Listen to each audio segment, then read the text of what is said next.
दोस्तों, आज दुनिया एक ऐसे मोड़ पर खड़ी है जहां हर फैसला बहुत बड़ा असर डाल सकता है। ये सिर्फ एक युद्ध की कहानी नहीं है, बल्कि ये उन रिश्तों की कहानी है जो सालों से बने हैं और अब उनकी असली परीक्षा हो रही है। पश्चिम एशिया में हालात तेजी से बिगड़ चुके हैं। फरवरी 2026 के बाद से जो घटनाएं हुई हैं, उन्होंने पूरी दुनिया को हिला दिया है। अमेरिका और इजराइल की संयुक्त सैन्य कार्रवाई के बाद ईरान में बड़ा बदलाव आया है। हालात इतने गंभीर हो चुके हैं कि वहां की राजनीतिक और सैन्य व्यवस्था पूरी तरह हिल गई है। सबसे बड़ा झटका तब लगा जब ईरान के सर्वोच्च नेता की हत्या की खबर सामने आई। इसके बाद पूरे क्षेत्र में तनाव और बढ़ चुका है। समुद्री रास्ते से जो तेल दुनिया में आता था वो बंद है, लेकिन खासकर तेल और गैस ईरान से ही आता था, और ये सब एक बेहद महत्वपूर्ण समुद्री रास्ते से होकर गुजरता था।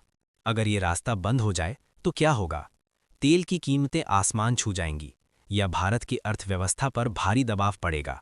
और सबसे बड़ी बात यही है कि अगर कोई देश में तनाव बढ़ता है तो भारत तुरंत सतर्क हो जाता है। इस संकट के बीच एक और बड़ी चिंता सामने आई है। करीब 28 भारतीय जहाज और लगभग 800 भारतीय नाविक इस समय उसी इलाके में फंसे हुए हैं।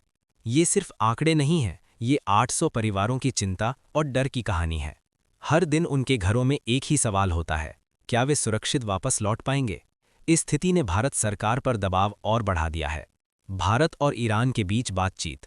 हालात की गंभीरता को समझते हुए भारत के प्रधानमंत्री ने ईरान के राष्ट्रपति से सीधे बात की। ये कोई सामान्य बातचीत नहीं थी। इस बातचीत में 3 बड़ी बातें साफ थीं। भारत अपने नागरिकों की सुरक्षा को सबसे ज्यादा ध्यान रखता है। समुद्री रास्तों को खुला रखना बेहद जरूरी है। दोनों देशों के बीच संवाद अभी भी जारी है। दूसरी तरफ ईरान ने भी भारत से उम्मीद जताई कि वो इस संकट में एक सकारात्मक भूमिका निभाए। अब सवाल उठता है, ईरान को भारत से इतनी उम्मीद क्यों है? इसका जवाब इतिहास में लिखा है। भारत और ईरान के रिश्ते सिर्फ राजनीति तक सीमित नहीं हैं, ये रिश्ते कई स्तरों पर बने हैं। ईरान लंबे समय तक भारत के लिए तेल का बड़ा स्रोत रहा है। ये एक बहुत महत्वपूर्ण प्रोजेक्ट है। इसके जरिए भारत को अफगानिस्तान और मध्य एशिया तक पहुंच मिलती है, बिना पाकिस्तान के रास्ते के। एक बड़ा ट्रांसपोर्ट कॉरिडोर है जो भारत को रूस और यूरोप से जोड़ सकता है। इससे चलते समय और लागत दोनों कम होते हैं। अमेरिका ने साफ संकेत दिए हैं कि जो देश ईरान के साथ व्यापार करेंगे उन्हें आर्थिक नुकसान उठाना पड़ सकता है। इसका सीधा असर भारत पर पड़ सकता है।